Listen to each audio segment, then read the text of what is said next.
My name's Chad Perkins. I've been a trainer for, over 20 years. And I've spoken at NAB several times in that process, just here and there randomly. But I've never created a presentation this personal. So it's great that it's kind of like at the end of NAB and there's just like a handful of you here. It'll be like an intimate experience.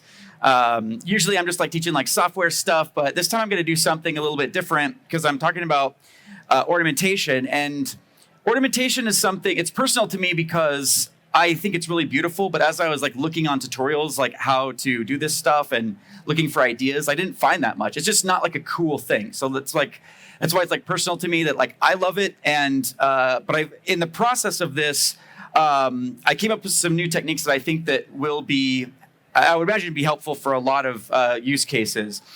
So in my objectives in coming up with this, also I'm not super talented. So like a lot of you like grew up drawing and have like a lot of like natural artistic talent. That is not my lot in life. So I need the software tools to be able to make magic. So my objectives in creating ornamental art here is that it needs to be fast. I need to be able to do something like quickly and easily. I need to do, easy. It needs to be like a simple setup because my brain gets melted down when something's really advanced. And also it needs to be procedural. That's kind of like a big buzzword. We're not going to go super into that. But basically what I mean by procedural is it needs to be flexible and it needs to be reproducible. It needs to be something that like, it doesn't matter like my talent level or whatever. I need to be able to get in there and be able to do it. And however experienced you are, and you need to be able to do it. And also the flexibility is really important because, with ZBrush being out there, you could sculpt all these like gorgeous ornamental things, but then it's not flexible. It's like, that is what it is. Or even if you polygonal model it is what it is. And I want something that's more flexible than that. And so that's what I've been kind of playing with. This was kind of like the image that I'm using for the inspiration for the thing. I found this in a book that Maxon bought for me, which is really cool. Maxon has this program where like they want to inspire us, and so they let us get like educational things. And so they bought me this book, and this book is Baroque Ornaments. And this doesn't have like an author. It doesn't say like where it's from or how old it is or anything like that. But this has like a lot of these beautiful ornaments that I was kind of looking at making. So let's talk about this like clamshell here as just kind of like an appetizer of the type of thing that we're going to be doing in the type of workflow that I'm looking. I'd say like quick and easy and procedural. This clamshell, again, I'm not that good at 3D, and so I'm like, I don't know how I'm going to make this. And so what I came up with was this thing where we're going to start in Illustrator, and I love this because it doesn't matter like what your background is or how much experience you have in Illustrator or anything else. It's super easy. So I can go in here and I can create an ellipse, and I could just drag out an ellipse. And this is going to be like the overall shape of the clamshell. I made mine too elliptical, and so I have some bitter regrets, but it's fine. And so here I have my ellipse, and then what I can do is go in here to the pencil tool, which is stashed underneath the paintbrush tool. And the pencil tool has like an interesting thing. If I click like right here, you see the little asterisk next to the pencil. It means that I'm going to be like creating a new thingy. I don't want to create a new thingy. I just want to modify the thingy that I already have. And so when I put my pencil over the thingy that I've already created, then that asterisk goes away. So then I could just click and drag like so. And then I'm basically just like re-sculpting this shape, like that. And now I want it to be like rougher, like the clamshell, like, because again, this is going to be like the clamshell thing. So I'm going to go to Effect, and I'm going to go to, let's see, was it Distort and Transform? Oh yeah, Roughen, that's what it is, Roughen. And so then I'm going to take the size, actually I'm going to make this absolute. I'm going to take the size up to about 25, take the detail down to about 3. There we go. And then smooth this out. And then we have something that kind of like vaguely starts to resemble the outline of a clamshell. And then I could go into Object and Expand Appearance. So now these are all individual points. And I could go in with my direct selection tool with my white arrow. Which one's the white arrow? This is the white arrow. Okay. So then I could just like click and drag around these points and then delete them. And I have a white fill, which I don't need. So now I just have this like black outline. So then what I could do and you can see like the outline of the clamshell. It's kind of like a spoiler. You see where this is going. I can go into Cinema 4D. I can go to File, Merge Objects, and then navigate to my deal. A little hold music for you there. Okay, clamshell for C4D. And so then click OK. And here is my spline here. And it's very tiny, so I'm going to go ahead and scale this bad boy up a bunch. Sometimes what I'll do, I might do this again a little bit later too, is I will make a figure like that object, just so I can see like, oh wait, yeah, that is really, really tiny, just like for reference. So then I can go and like scale this up, and then I could, let's move this so it's a little bit more on the axis and whatnot. I'm gonna hold L for my axis, and then, oops, nope. I wanna make this, I'm gonna convert this first. I'm gonna hit C to make this editable. And actually I'll just do a connect and delete. There we go. And rename this clamshell. And then now I can hold L, move the axis in the right spot. Okay, then I'm going to create an arc, and I'm going to go ahead and make this much tinier. And we'll go ahead and make the end angle 180. And make this tinier, move this back. And what we're going to do is create a loft. So I'm going to take both of these bad dudes, throw them into a loft generator. And I guess I held the wrong keyboard shortcut key for that. Okay. I'm not seeing the loft here. Am I doing something wrong? Probably am doing something wrong.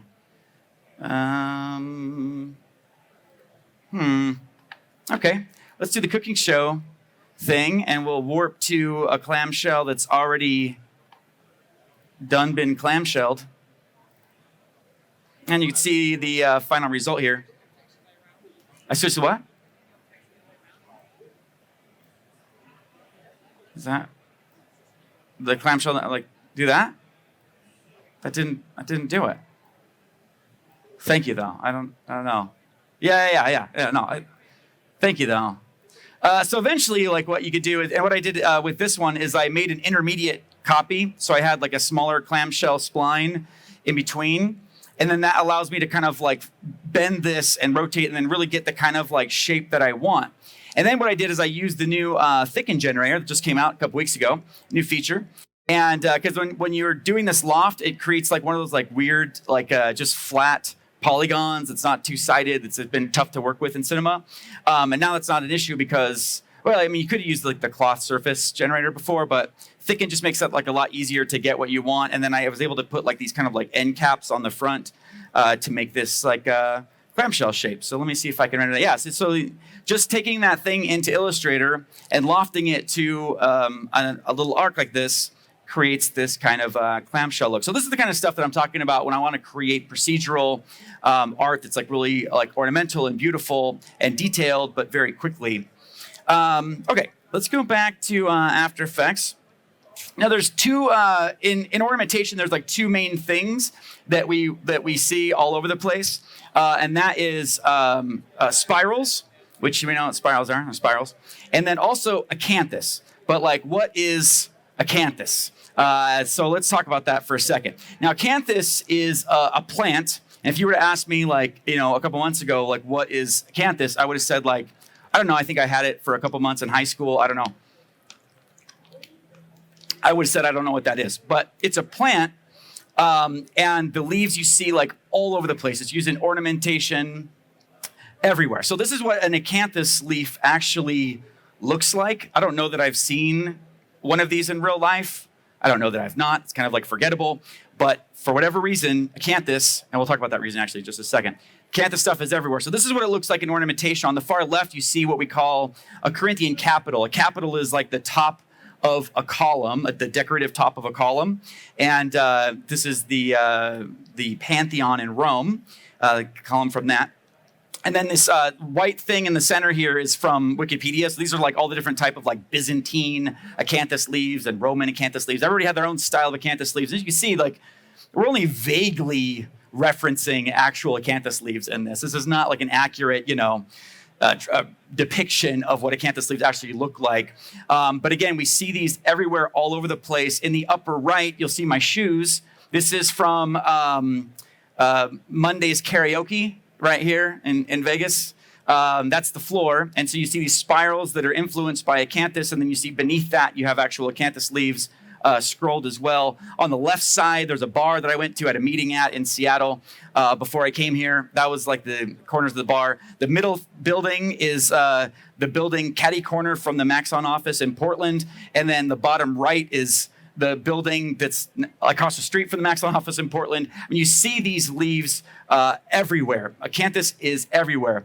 But why? What is it about acanthus leaves that makes them so universal and used everywhere? So I'm going to give you a little bit of a story here. So we only know why we use acanthus leaves because of Vitruvius. Vitruvius was a Roman architect, and about 50 BC he lived. So we kind of like guess his date somewhere around there. But Vitruvius is the Vitruvian man. So like when we pose, we have like the T-pose that we do because of like the Da Vinci thing, the Da Vinci Vitruvian man. Well, Vitruvius is the Vitruvian man that inspired Da Vinci's thing. So Vitruvius tells us this story of Callimachus. Callimachus lived 400 BC, around 400 BC, somewhere in the 5th century. He was a Greek sculptor. He's the one that created the Corinthian capital that we saw earlier on the top of the column. And Callimachus had a story related to us by Vitruvius. Otherwise, we wouldn't know what's going on. But Callimachus was walking by a grave of a girl who had died. And she got sick and died. She was very young. And the nurse who was caring for the girl made a basket, a woven basket, and put all of her like toys, trinkets, things that really meant stuff to her, and put it on top of her grave, and then put a tile on it to kind of keep it settled on her grave. And Callimachus noticed that there was an acanthus plant that had grown through the basket and woven itself through the fibers of the basket in a really elegant and beautiful way. And ever since then, acanthus leaves have been a symbol of renewal and rebirth and of relentless growth. And also because of the way that Callimachus put them into the columns, they've just since become a staple of ornamentation all over the place. So that is the deal with acanthus. Now, you might be like John Locke here, realizing that I'm speaking on behalf of a software company at a technology conference, and you might be like, don't tell me what acanthus do. So let's actually look at how to create some acanthus leaves. And I'm going to go into Forger, actually, which is an iPad app that I'm such a huge fan of. If you have Maxon 1, then you have a subscription to Forger. And if you have an iPad 2, you got to have an iPad, which is not included with Maxon 1. So you got to have your own iPad, bring your own iPad to the table, and then you have a subscription to Forger. But Forger is like, what I think of it as like a baby Maxon 1 in an app, because it's like, it's got Cinema 4D's sculpting engine, or modeling engine, so you could like model in it. And also it's a sculpting application, so it's like a little baby ZBrush. And it also has now these like viewport effects, like depth of field, chromatic aberration. So it's almost like mini red giant post effects built in. It's a really great app. And when I was demoing this earlier, like we couldn't get the Wi-Fi to work because you have to screen mirror. So I just went ahead last night and just kind of like did a screen cap of this process so you can see what's going on. So when you first open Forger, just pretend this is like live and I'm doing this like right now while you're watching. There's like two categories you can see at the top. There's like modeling. There's like modeling and sculpting. Let me zoom in here so I don't like warp ahead too fast. So there's like modeling and sculpting, a modeling context and a sculpting context. And then once you click a new document in the upper right-hand corner, you can actually go to the drop down that you're seeing right there at the top and choose model or sculpt from there too, so it doesn't really matter. But I'm going to go ahead and start with model, and then you click the little like hamburger icon next to that, and then you could add objects. It's like your object manager type thing. You click the little plus icon, all kinds of primitives I can add, and if I scroll down here, you'll see that we have lights now in Forger 2. We have a point light and a spotlight, a directional light as well that we can play with. But I just went ahead and added a cube and changed the settings. You can click on the arrows to bump up the settings, but I just used the calculator here. And so I used the calculator to make some adjustments. So I got this little box set up, and we know how to do that, so it's no big deal. And I added some geometry to the y-axis, and then I changed the display settings so you could see it. And then this is a really cool feature. If I go to the object layer manager. I don't know what it's called. I probably should have before, as a trainer representing Maxon, I probably should have learned the actual name of this before I went. But the objects layer thingy, if you hold your finger down on it, you get a bunch of options, including make editable. So this is like the same thing in Cinema as if like when you convert a polygonal object or like a primitive object to a polygonal object, it does the same thing. So you make it editable. And then I could go in with to everything. Well, actually, I turned on symmetry as well. But then I could go in and select some of these polygons. And there we go. So I select these polygons. I could extrude them. I could bevel them. All these things that I'm used to doing with Cinema, except I'm doing with my fingers. And I could do it on an airplane when it's that like pretentious thing where like, no, you can't use your laptop and you can't do this and you can't do that. Like I could still use my iPad. I could still be sculpting on Forger and still be doing polygonal modeling and stuff like that, which is really cool. So basically, I just kind of like did some simple extrusions, and that's good enough. And once I got this to where I was kind of like in the ballpark, then I did something very cool. So I went back to this objects menu, and I hold my finger down on the object, and then chose make sculptable. And so then it becomes a sculptable mesh, and it looks kind of janky. So then I go to this button that looks like the ghost icon, the hands with the thing. I say ghost. I'm talking about that scene in Ghost, that, you know, the one in Ghost with the pottery with the hands. And so Patrick Swayze and the whole thing. And so then like you can click on that button and remesh this, which I will do here momentarily. There we go. Remesh this. And so now it's remeshed, and I have like a really low density, low res mesh, but that's exactly what I want for blocking out.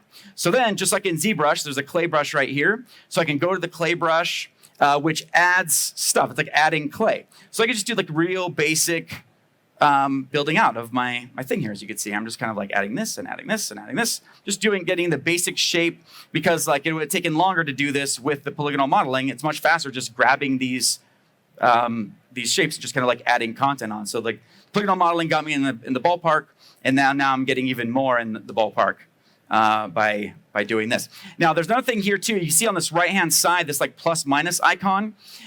This is to add or remove. So by default, when you have the clay brush, you're adding clay on top. But if I hold this down, and I'm a lefty, so I hold that I have that set on my right side. So I hold that down and it subtracts. It takes away clay. So then like you see that as I'm sculpting, I'm kind of like eating away into this the sculpt here, which is pretty cool.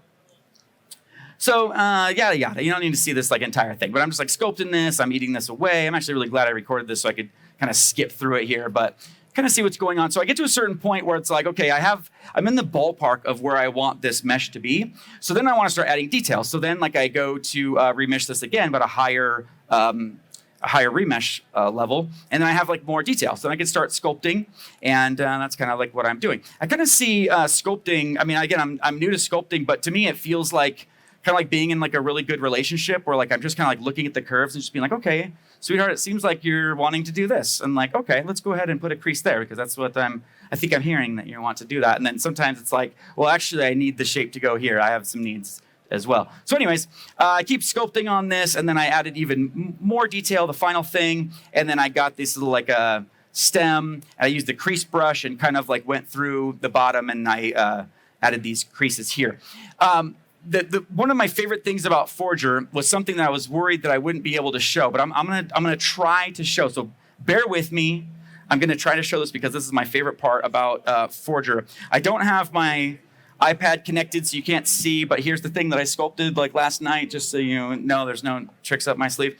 And there's a button here, and actually you could see it right here in the upper, like this button right here. If I click that, I get this menu that says send to Cinema 4D. So I'm going to do that same thing here. Click send to Cinema 4D. And then I go back to Cinema here. And I'm waiting, and I'm crossing my fingers. I'll take a drink of water. Okay, so then this thing pops up that says, hey, do you want to go ahead and send this to this computer? I see this computer. So I click this here.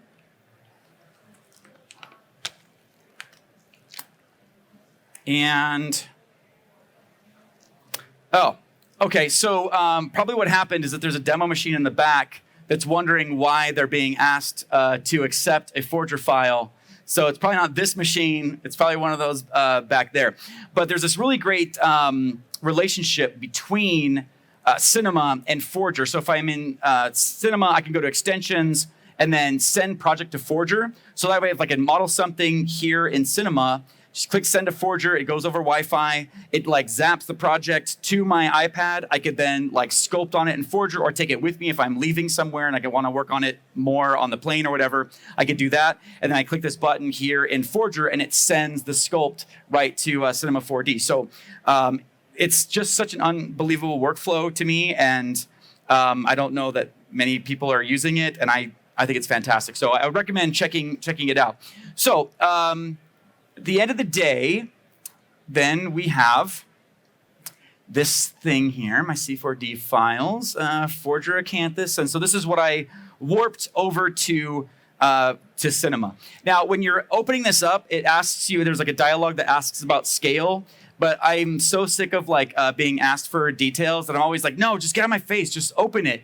And I don't pay attention to it. But then I'm like, oh wait, yeah, I should have paid attention because that scale is like off. I need to scale this up quite a bit. So I scale this up, and then we have like my, what I modeled in Forger earlier, not last night, but what I modeled previously here in Cinema. Now, because of time, I'm gonna show you basically I'm gonna skip ahead to the end result, because what I did with this is I created a spline wrap.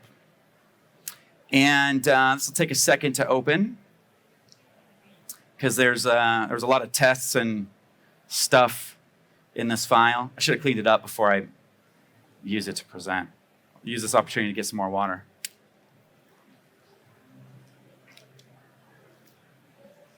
So basically what I did is I took the sculpt from Forger, which is admittedly not beautiful, right? It's like nobody's looking at this being like, whoa. Like, I want to learn how to sculpt like that. But that's kind of the point, though, is it doesn't have to be great. Because, like, when you look at these, like, old ornamental details, sometimes, like, the leaves themselves, like, they're not great. It's, like, how they're used, how they're curved around here. I think I might have destroyed Cinema. I made a spiral. We're going to talk about spirals in a second, but I made a spiral in Cinema. And then I was able to take Forger, the leaves from Forger, because basically I'm looking at this ornamentation stuff, and I'm seeing all this beauty. And a lot of the approaches that I've seen are just making that spiral as it is, making like this beautiful spiraled art as it is. But then it's not, again, it's not flexible. So I thought, well, let's just think of it like an architect where they're thinking, okay, if I took this leaf and wrapped it around this way and sprouted it that way, and like, let's just create it in that way, so that way I have access to all of the stuff. I have access to the spiral, I have access to the phone. Okay, let me just get out of this stuff. And then I'm hoping now that this is the only thing open. Okay, this is promising. At least it opened it, kind of. But yeah, I wanted that flexibility to be able to fold the leaves in a different way and change the spline and all that kind of stuff. So I used the spline wrap deformer to wrap my Forger sculpt around a spline.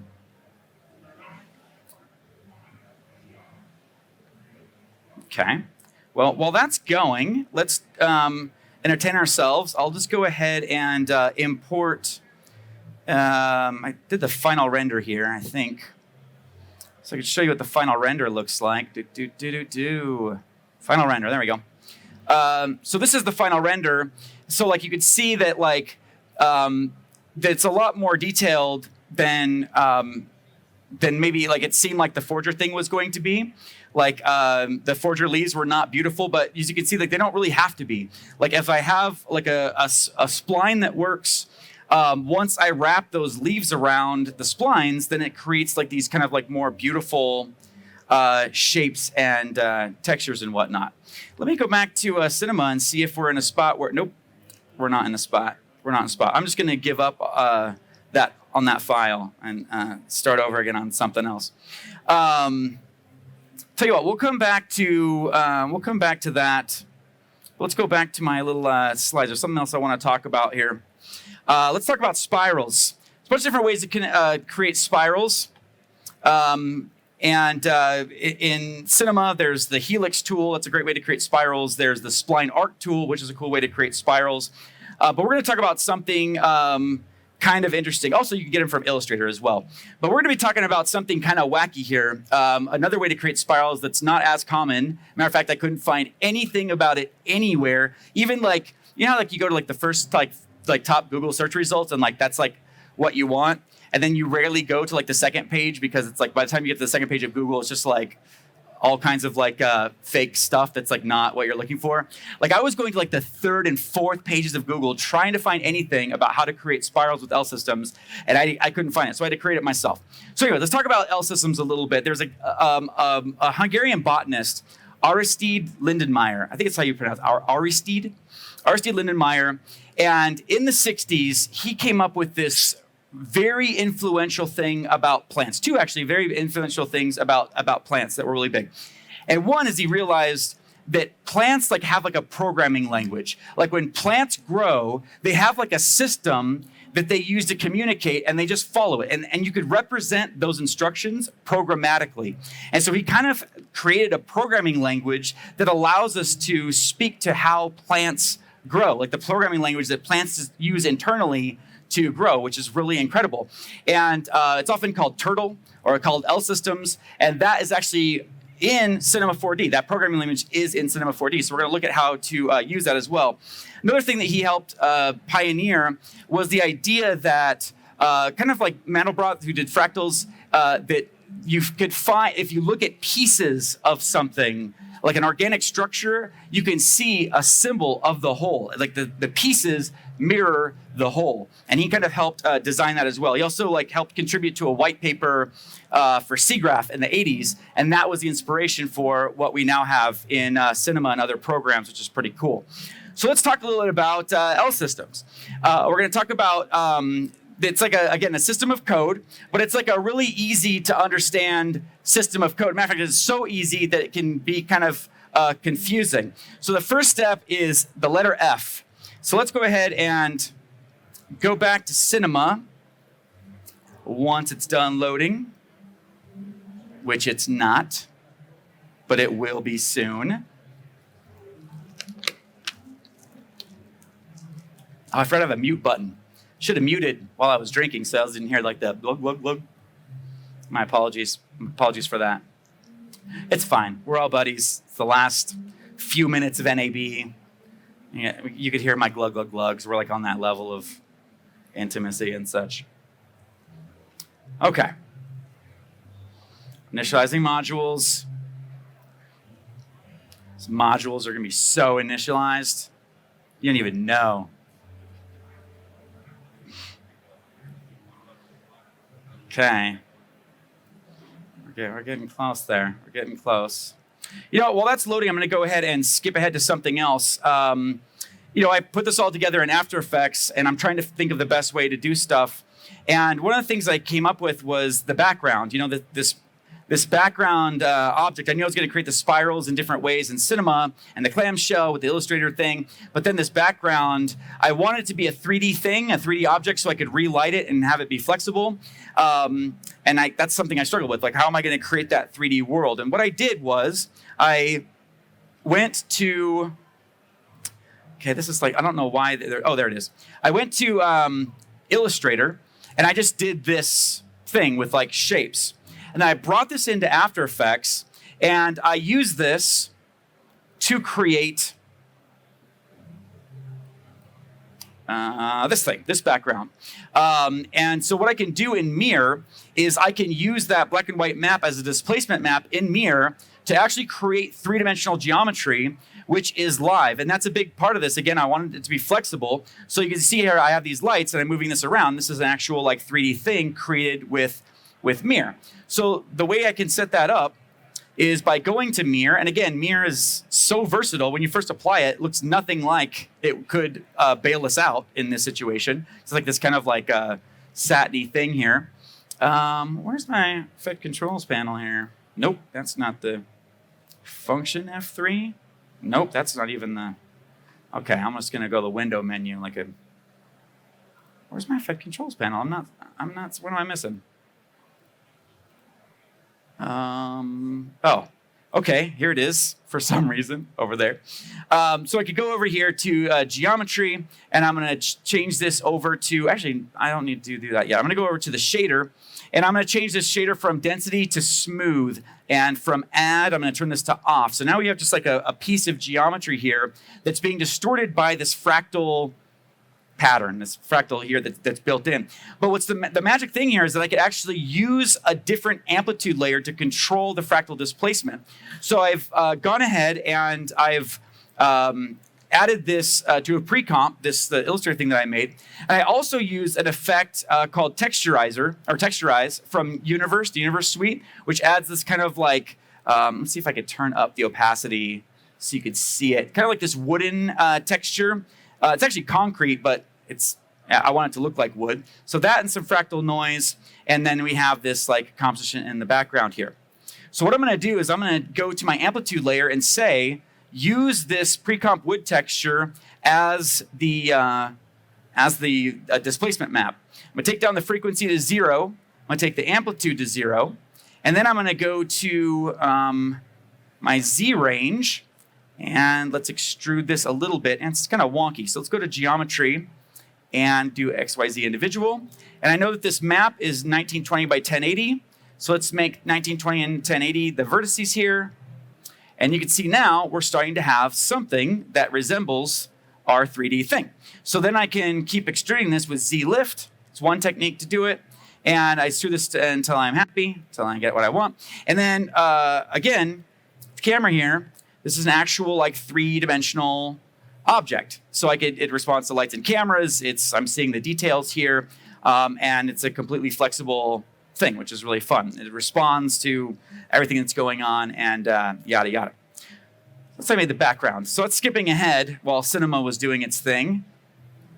Okay, we still got some modules that need initializing. We'll let those continue to initialize. Let's see, what else can we do in the meantime here? Oh, Tao. This is kind of interesting. Trapcode. Anybody use Trapcode Tao? Any Tao fans in the house? Okay, that's pretty common.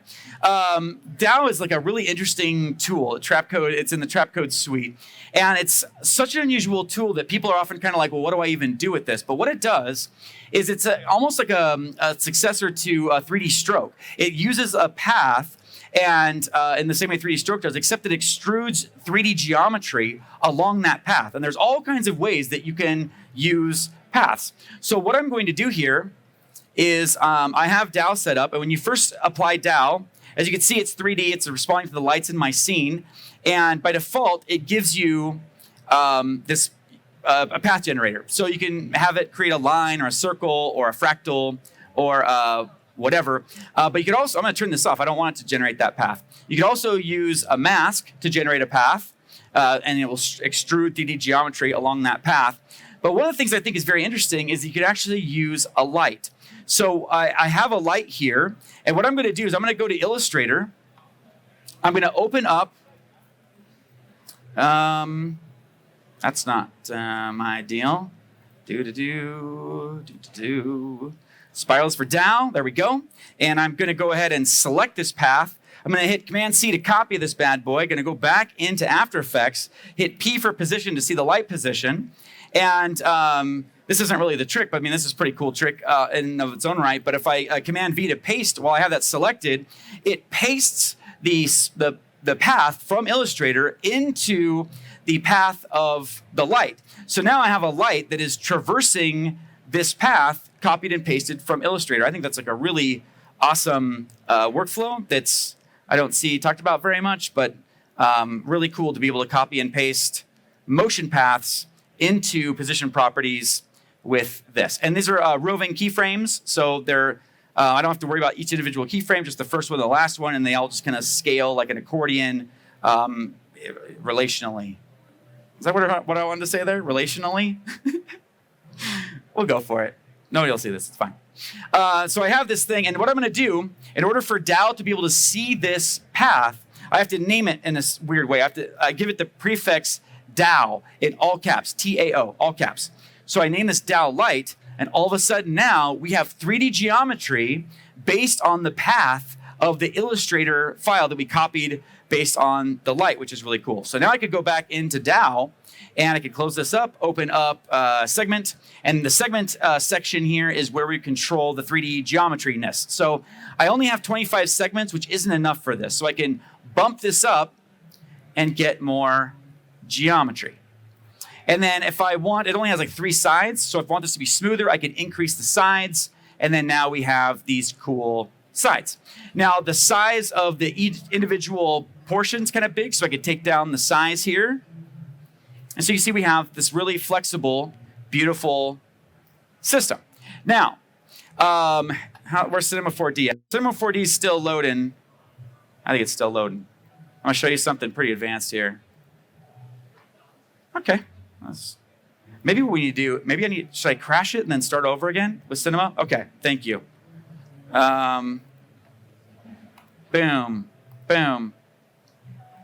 Let's go ahead and do that. Usually Cinema loads like really fast for me. I don't know, it's kind of weird. And this is like a beefy demo station machine, so I'm not sure what kind of like wacky issue we have going on there. But let's see here, are we still initializing? Oh, it feels like we're initializing plugins. That seems like we're further along in the process than we were. Maybe because of that update, it's want me to run it. It's like what's slowing it down. Okay, let me just show you just really quickly the advanced thing in Tao. Those of you that are nerdy, like you don't have to use this. What I'm about to show you, you don't have to use this for Tao, but if you want to, it's pretty cool. So if I wanted to scale this down, like taper this thing, that's actually like a really challenging thing to do, to have control over. So what I can do is use this kind of advanced, go into offset. At the bottom of offset is offset animation sequence. And I'm gonna, okay.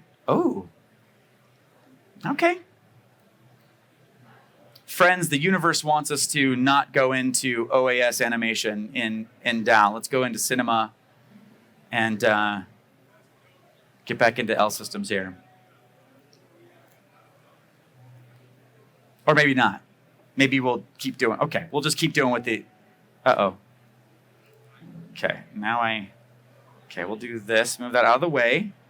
And then, okay, so the way that this works is really interesting. So basically, we're gonna use keyframes to remap attributes of the things we want to change over time, over the shape of the curve, for example. So I'm going to activate offset animation, and I'm going to go to the size, because what I want to do is this is already here, so I'm going to delete that, start over again. What I want to do is let's get this to where it's like a normal size. There we go. And when I set keyframes, I'm actually not going to be creating any animation. And that's what's kind of confusing about this. It's kind of like a mind messer. So what I do is I set keyframes. Let's say keyframe here, here. So we have keyframes at the end almost, and the actual end. And let's set that here. So then what I can do is take down the size of this. And you see that as I take this down, it's affecting this part of the spiral. So if you were to take the timeline and map it over the whole length of the spiral, this is the section that we're messing with. So then if I adjust this keyframe, it's almost like the tweening. So like the tweening is adjusted. So then we're kind of like extending the amount of space that it takes before it gets from this small thing to this bigger thing, which is really interesting. So I keep dragging this out. You can see that I can really fiddle with this a lot. So as I adjust like the keyframe interpolation, we're going to be actually adjusting the curvature of this thing or whatever property we're doing. In this case, it's size, but we could also adjust the rotation, the color, all these different things in this same way by adjusting the keyframes, which I think is phenomenally interesting because a lot of times, as we're designing stuff, being at Maxon behind the scenes, And I can say that there's only like 5 people here, but like, when you're behind the scenes at Maxon, like there's so many times where they're kind of like, well, we'd love to add that feature, but because of like what's available to us as a plugin, we can't really do that. So we have to kind of like innovate sometimes as far as like what we're able to do. And the creative solutions they have there are so mind-boggling. So this is one of those creative solutions where like we couldn't really just like map this over time in a certain way, but by using this like wacky OAS system, we can really control how attributes are mapped over this the shape of our 3D spiral here, which I think is really fantastic. Okay, so okay, well, there's this. For like just a couple minutes, I'll just show you L systems. We're kind of like out of time, basically, but I'm going to go to the MoGraph menu, and I'm going to go to MoSpline, and I'm going to go to the turtle section of MoSpline, the unused, unloved turtle section of MoSpline, and I'm going to change the display mode to line. So here we have this little like tree system that's built in, and if we go to just the turtle section, we can see here that this is the code that's being used to generate this like tree, and that's pretty hardcore for where we're at this point. So I'm going to delete this. I'm just going to say F, just F. And it's kind of hard to see, but if we zoom in here, and underneath, I'll say FF. FFFFF. And so there we go. So it's kind of hard to see because it's over the transform gizmo, but this little line here, this is what we just generated by this code, by the FFFFFF. Now, going back to After Effects here in our little slides, the next thing we can do is we could use plus and minus to rotate clockwise and counterclockwise. And one of the reasons it's called turtle, because it's almost like we're guiding a turtle. So if I say F plus, nothing happens because it's just turning the turtle. So then if I say F plus F, then we are turning the turtle, and then the turtle draws. So if I say F minus F, then we turn back. Instead of going forward, we turn the other way. So then we could have these combinations of turning and things like that to control our little turtle to make shapes. And there's a thing that's really helpful, I think, and it's this thing, the open and brackets. Is that what that is? Open left and right brackets, it creates a branch. So if we wanted to create that branch and have it just go off, we can't do that like this because that's where our turtle goes. So if we go back and we say instead F open brackets plus F, and then we go out of here, then it looks the same.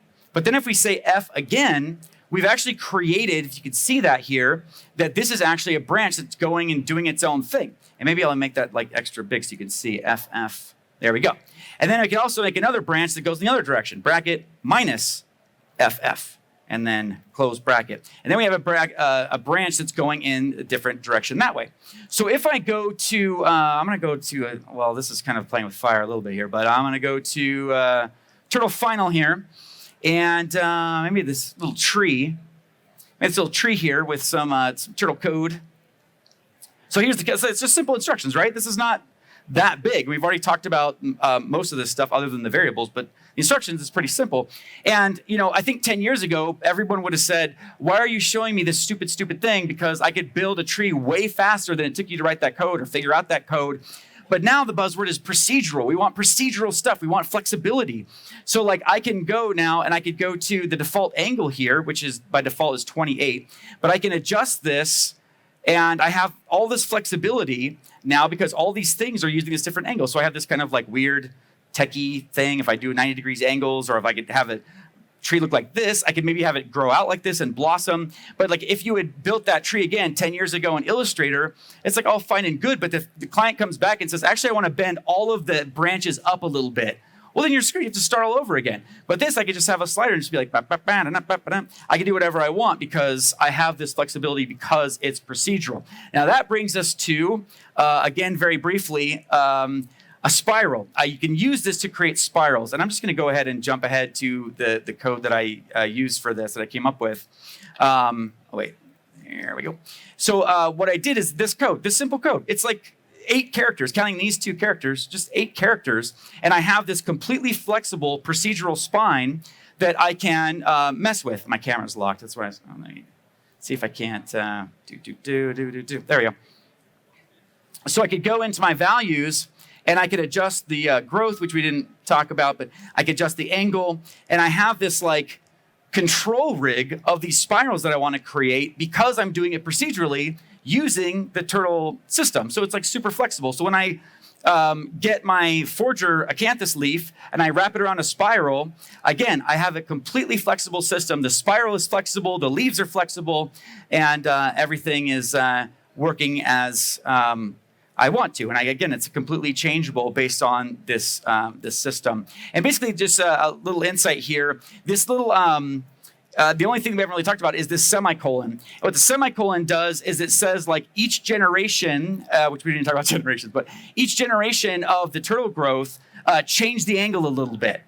And so then by doing that, that's all I have to do to be able to create a spiral, which is really incredible. So again, by wrapping the geometry around those spirals, I was able to come up with this deal here. Another thing that's like really important that I didn't have a chance to get into is that when I did make these spirals, the workflow that I used was to save them for Cineware from Cinema and not render them in Cinema so that I could bring them here. And all of these spirals are actually done with Mir. So all of the gold and stuff like that, it's Mir. So that way when I have the 3D background, I have the clamshell, all this stuff is these 3D objects are live in Mir. I'm not using just Cineware. I'm not using renders.